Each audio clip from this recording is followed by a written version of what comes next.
This is another episode of Dangerous Ideas. My name is Shawn. I'm an innovation strategist. What we do is we break down concepts and frameworks that will change your life. Oh, wow.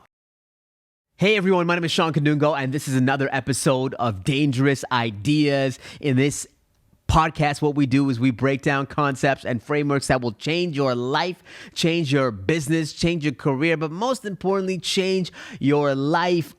Super excited to have a solo podcast with you that we're going to be dropping today. I got some really dangerous ideas for you.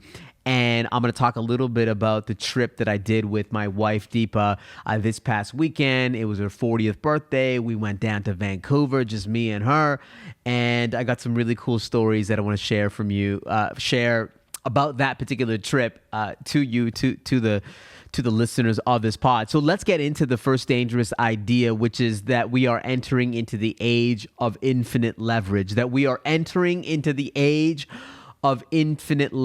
There's been some interesting developments when it comes to the vertical artificial intelligence space. What does this mean? It means that if you are a doctor, if you are an engineer, if you are an accountant, if you are a coder, if you are a designer, that there are companies that are building very vertical niche AIs that tackle that particular profession.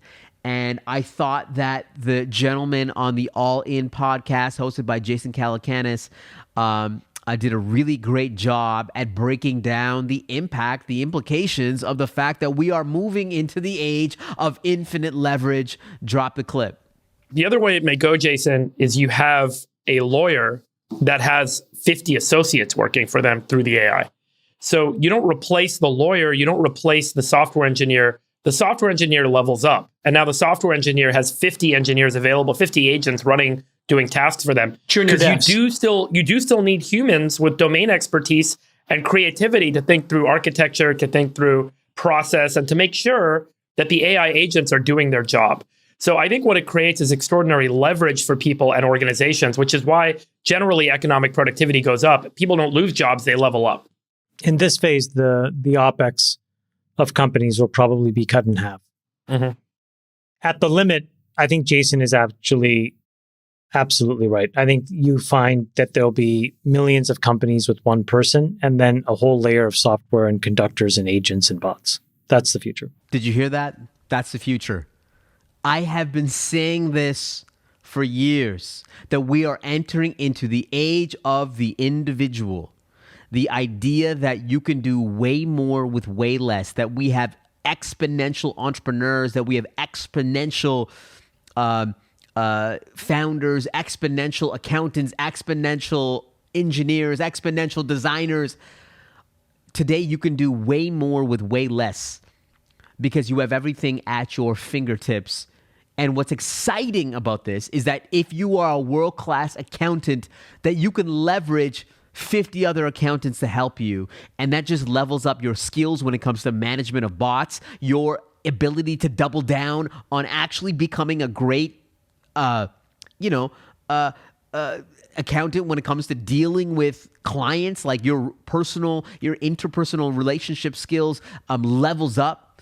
And so this is such an exciting time if you are building a business. It's an exciting time if you are willing to dive into this AI space. And I keep saying this over and over again, is that there will be two types of leaders in the future. There will be leaders that leverage AI, and there will be leaders that do not exist. Can you not see what is happening? Chamath just said that the operating cost of every business is going to be cut in half. If you look at the S&P 500 and the amount of revenue per employee, it goes down every single year, meaning you need less employees to generate $1 million of revenue. And guess what? That trend is going to continue to accelerate. This means that one person can build multi-million-dollar businesses. One person will eventually be able to build a $1 billion business. We have to level up when it comes to artificial intelligence. We have to see the impact of this. And I believe that the white space right now is that if you are in a particular field where you have proprietary data, if you're in a particular field where you have unique data and you have an understanding of how roles and responsibilities work in that particular field, you should be figuring out how to build an AI to accomplish that particular task. If you are an interior designer, if you're an accountant, if you're a lawyer, if you're an engineer, if you're an architect, if you are whatever it might be in a digital environment, figure out how to build your own AI so that not only you could leverage for your own business, but you could also start selling that particular service to other organizations. And so many people would say that this is actually going to create a massive amount of job loss, which it might. But we should also look at the flip side, that this is going to create so many more businesses. It's going to give more people freedom. It's going to create industries that we haven't seen yet. And I'm actually a proponent of that. I believe that there's going to be an extraordinary amount of businesses and industries that we haven't even come up with yet, because that's always been the case. If I asked you 15 years ago which jobs, which industries would be relevant today, you would not be able to come up with the industries that are relevant today. And today, there are jobs that are created 20 years ago that have never been created today. A podcaster, a creator, influencer, an AI, engineer, a Udemy instructor. Like, there's so many jobs that have been created that we haven't created before. And so I think this is an incredible time. And if you are listening to this podcast, just go back and talk and look at the amount of times that I've mentioned the idea that we are moving into the age of the individuals. Today, you have people at your fingertips. You have freelancers, contractors, creators that you can leverage. You have teams that you can leverage. You can work with startups. You can work with agencies. You can work with the crowd. You can leverage software as a service, apps, APIs, the cloud. You can leverage generative AI, Gen AI platforms like ChatGPT or Gemini or Midjourney or Claude. Just came out with their Claude 3. It's incredible. You can leverage media, social media, newsletters, books.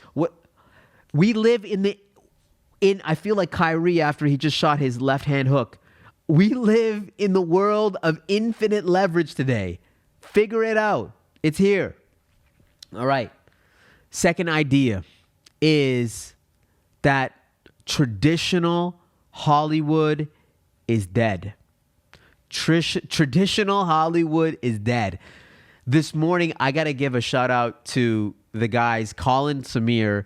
This is a channel that I've been watching for years.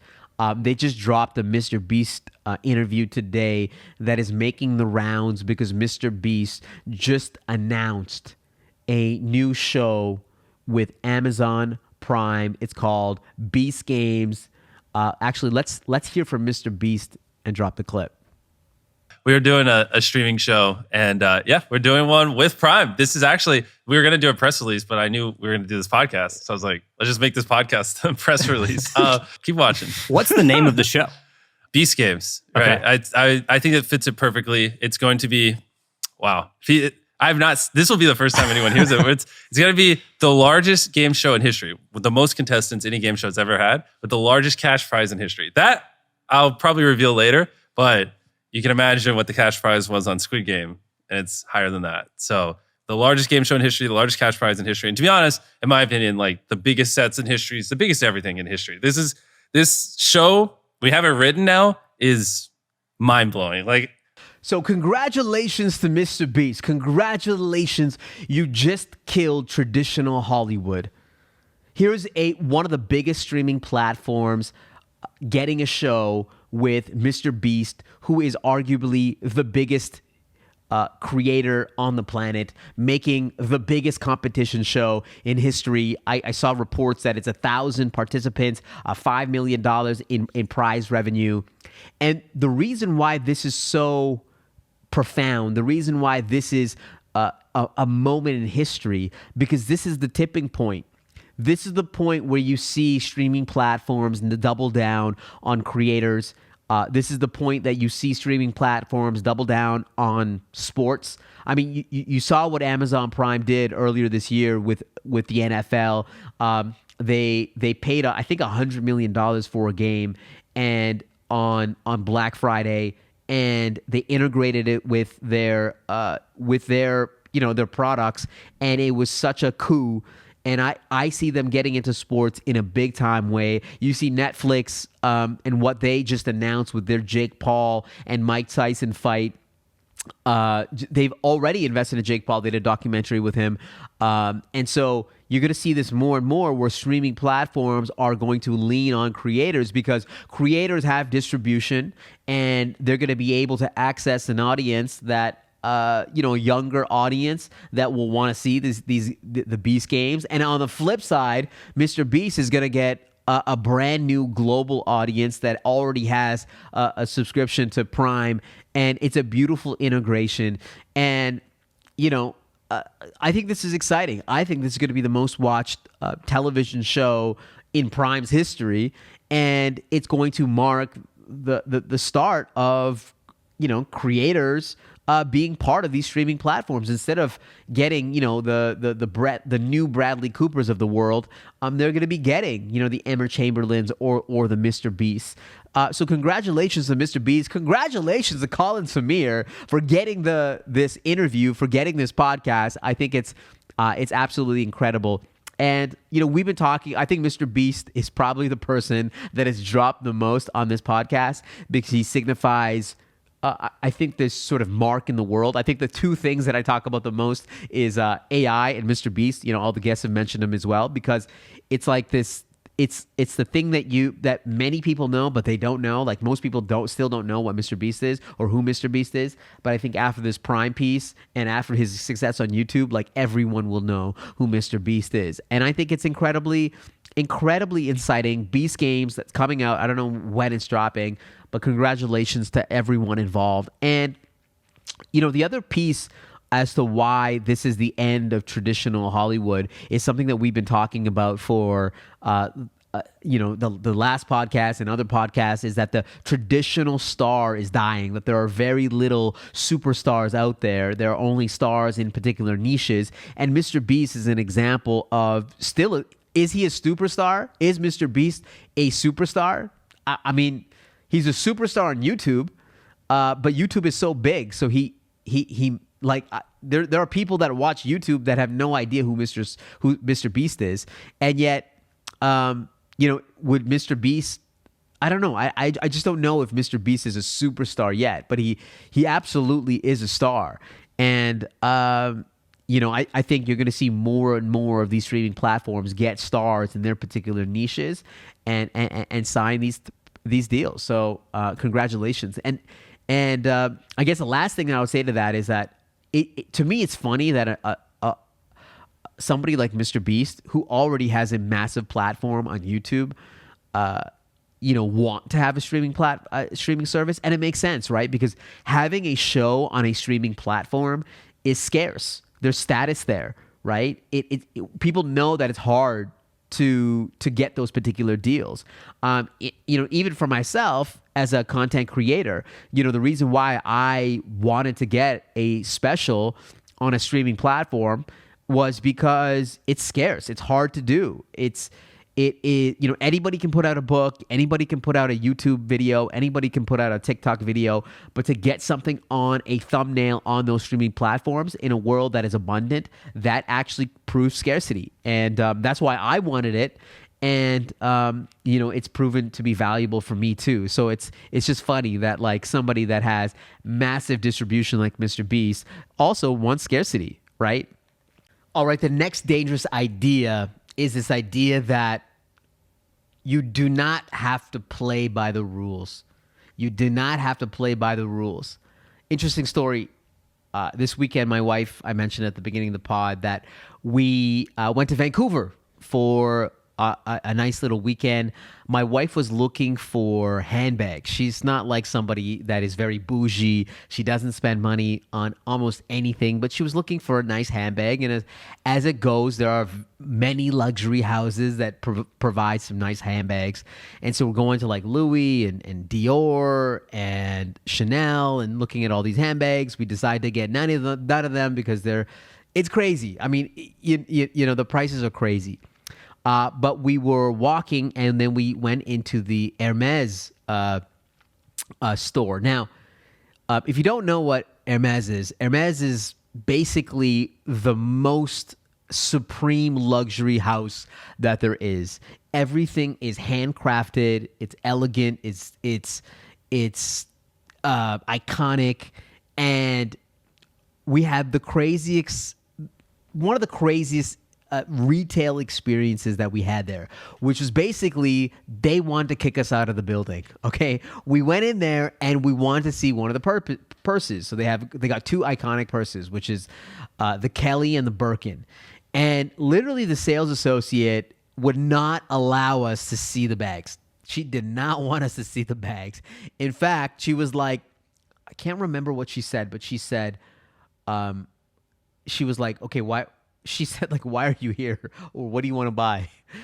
Like, she was so upfront. She assumed that we already did our research before coming in to buy something. Because, of course, nobody that comes into an Hermes is just like browsing around, I guess. And we told her that we were from Edmonton. And she said, well, we don't have a store in Edmonton. You'd have to go to the Calgary store to see what kind of inventory that we have. Because here in Vancouver, we have a two-year wait. You have a 2-year wait? So basically, we couldn't buy anything in the Hermes store. She wouldn't show us anything. And she was rude AF. And basically kicking us out of the store.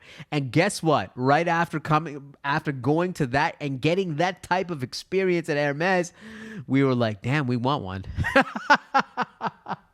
No, but seriously, we started to research and do a deep dive on Hermes and their bags and their retail experience, to how much those associates make, to how much does a Birkin cost, to the Kelly. And I've known for a very long time that this is the most premium, the most supreme luxury product. But I also want to dive into the history. And the reason why I love Hermes as a business is it's probably one of the greatest businesses out there. Just to give you some stats on what they trade at right now. So Hermes currently trades at 18 times their current revenue, which is about $14 billion. As comparison, LV trades at 5 times their 2023 revenue, which is $93 billion. So they have an 18x on their sales. Their CEO and chairman, Axel Dumas, says that they're actually selling time. That's what they're in the business of selling time. They're also in the business of creating desire. As we've chatted throughout this entire pod, there are two types of businesses. There are businesses that sell a dream, and there are businesses that sell a thing. And in this case, they are selling an absolute dream. Now, of course, the product is incredible, right? All of their products, especially their handbags, are handcrafted from end to end. They are saddle stitched, meaning they have intricate stitching that makes it, even better. It makes it very difficult to break, and if it does, it's very easily repaired. And I think what's the most incredible thing about Hermes is that they don't follow the rules of business. They are completely antithetical to all of business practices. So number one, they don't make it easy to buy. As you just witnessed, they don't make an Hermes bag easy to buy. In fact, if you want to buy a Birkin, you have to qualify to buy a Birkin. You have to buy a certain amount of Hermes in order to buy and even be invited to buy a Birkin. So they don't make it easy to buy. Number two, they don't increase the supply to meet demand. They literally, in the Vancouver store, they have a 2-year wait list to buy a product. And you would think any other business would be like, listen, we got way too much demand. We should increase the supply.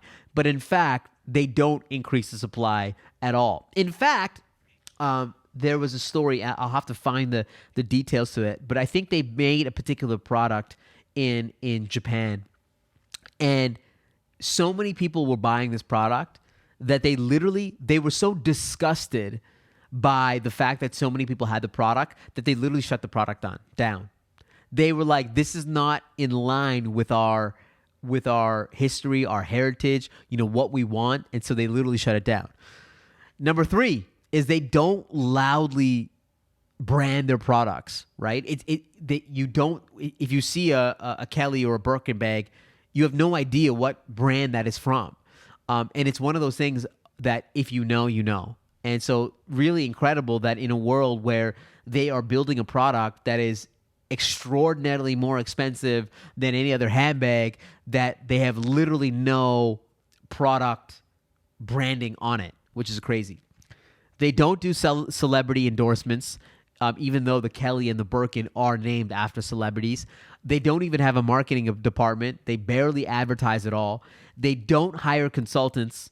And so they're literally a company that breaks all the rules of every other company. And the reason why I believe Hermes is going to continue to be successful, that in a world that's increasingly more digital, in a world that's increasingly more machine-driven, robot-driven, that they actually are a organization, a brand that actually doubles down on being handcrafted, being uniquely human. Their stuff is made in France, and it's an incredible company because it is purely based on imagination. It's based on dreams, and I continue to be just mesmerized by these companies that are able to sell something that has very little utility other than carrying a bunch of stuff. Just absolutely incredible. And it's incredible that I left that store, that we both left the store and be like, damn, I think we should probably get one just as a flex. So basically the rule is that you don't have to play by the rules. The dangerous idea is that if you want to be a successful brand, or if you want to be a successful creator or professional or whatever it is, you don't have to play by the rules. You can actually create your own category, and you can still win. So I love that. The other thing that we did in Vancouver was that we saw the Hasan Minhaj show, and I've written about Minhaj extensively in my book, The Bold Ones. Actually, I have a chapter on Minhaj where I talk about how to engineer a hot streak, probably one of my favorite chapters in the book. And it's basically how Minhaj was able to create this incredible hot streak, going from, basically YouTube sketches to, creating his own show, The Patriot Act, and how he was able to engineer a hot streak along the way. Hasan is one of the greatest storytellers of our era. The ability to mix the idea of comedy and pop culture and politics and all these things and weave it together. He's absolutely incredible. Now, I will say that I was disappointed in an article that came out in late 2023, which basically indicated that he lied in many of his specials. And I'm not going to break down the special, but as somebody that wrote about him in my book, I was disappointed because there were a couple things in that article that I was disappointed about. One being sort of the anthrax story, where I think that was the only one that I was really disappointed in, where he told the story about his child receiving this letter, and this white powder sort of came out. They had to take his daughter to the hospital, and I rewatched the special, and there was actually no joke there, and it actually painted him as a victim, and I think that was not very good. And so, but all this to say, I still went to this show. I still supported. We literally flew out to Vancouver and we saw the show, and he was incredible. He was great. He's an amazing storyteller. And it was interesting watching his show because it was no longer his one-man show. To me, it was more pure play stand-up. And I guess what I learned from that show, I was trying to see if I could apply some dangerous ideas, from it. Number one was this idea that, you can come back. It's this idea that, we love a comeback, a good comeback story. And there were people in that crowd that, despite what was written about him, that he was able to come back and return, which I found incredibly inspiring. And number two, I actually found it inspiring for myself as a creator, as a performer.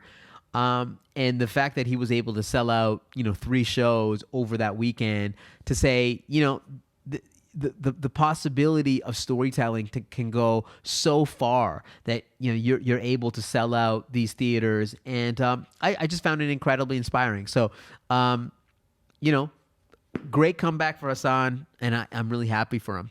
On a similar note, I have to talk about this, which is because I talked about it in a previous pod, which is what I call the Jay Shetty Effect.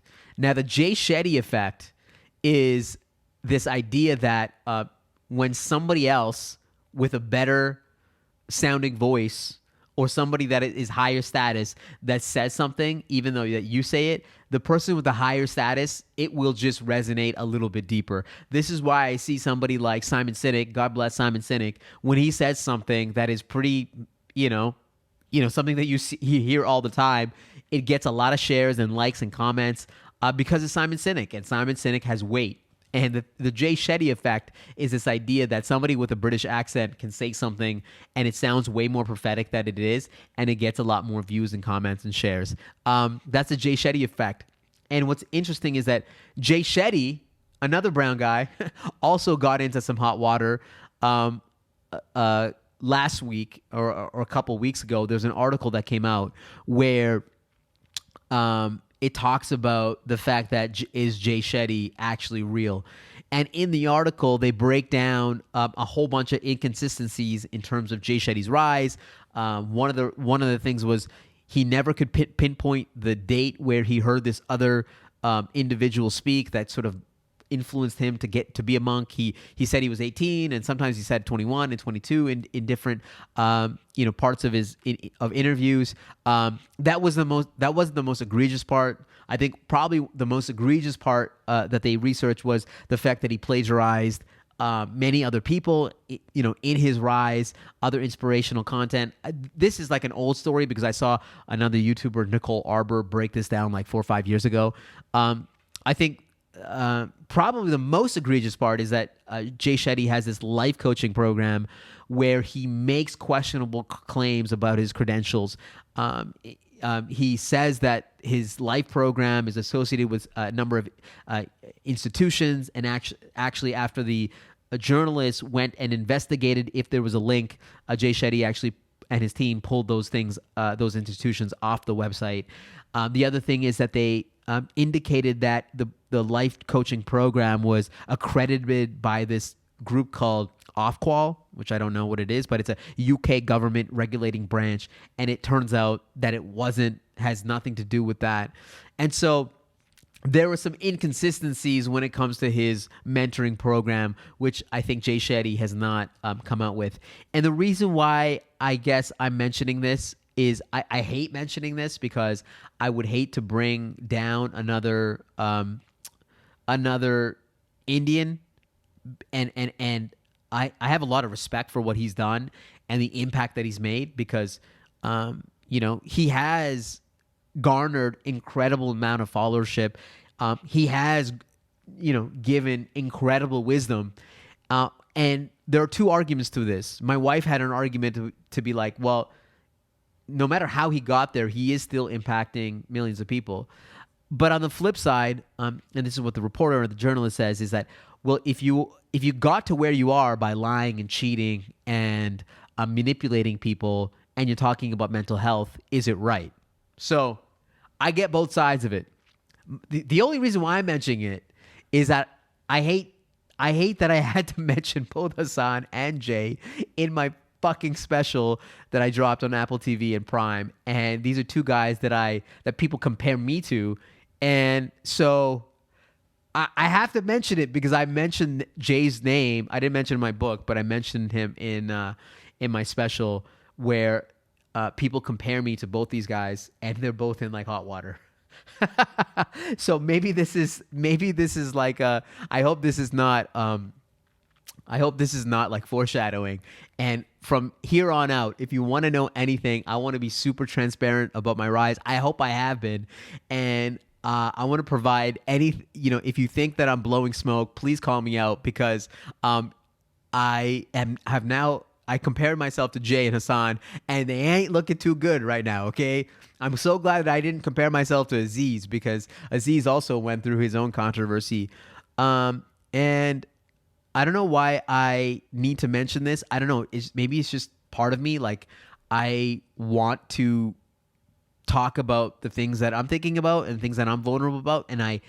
And yeah, I'm less likely to promote my special because I did mention Hasan and I did mention Jay at the beginning of the fucking special. And it does pain me. And it does pain me that I did write a book that I was due in. The book was due in April 2022, and I mentioned this 1,000 times, but I keep on going back to it.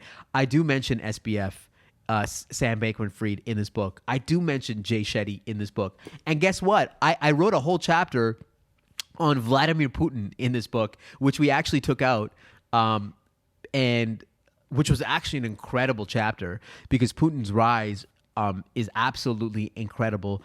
And we took it out of the book because right before this thing was due, the war in Ukraine was happening, and obviously we had to pull that piece from the book. So all this to say is that my next book will have no contemporary people.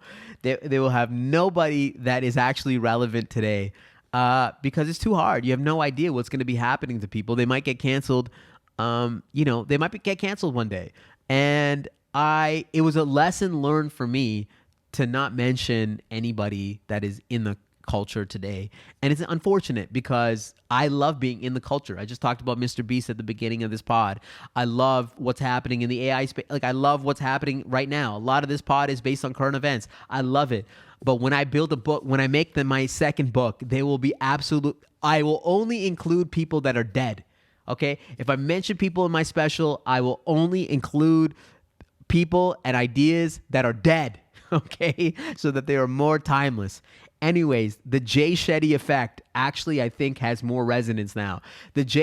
Going back to it, the Jay Shetty Effect is somebody with a British accent saying something that actually becomes more profound than you can actually say it. And I guess with the Jay Shetty Effect in this response is that if he talks about things that have mental health implications, and the reason, and partly maybe the reason why he's so big is because he's saying it so beautifully. And yeah, I'm being honest with you guys. I'm disappointed. That's it. I'm disappointed in Jay Shetty. I'm disappointed. I was disappointed in Hasan. I'm glad that he came and had his comeback. And yeah, so I think about this a lot.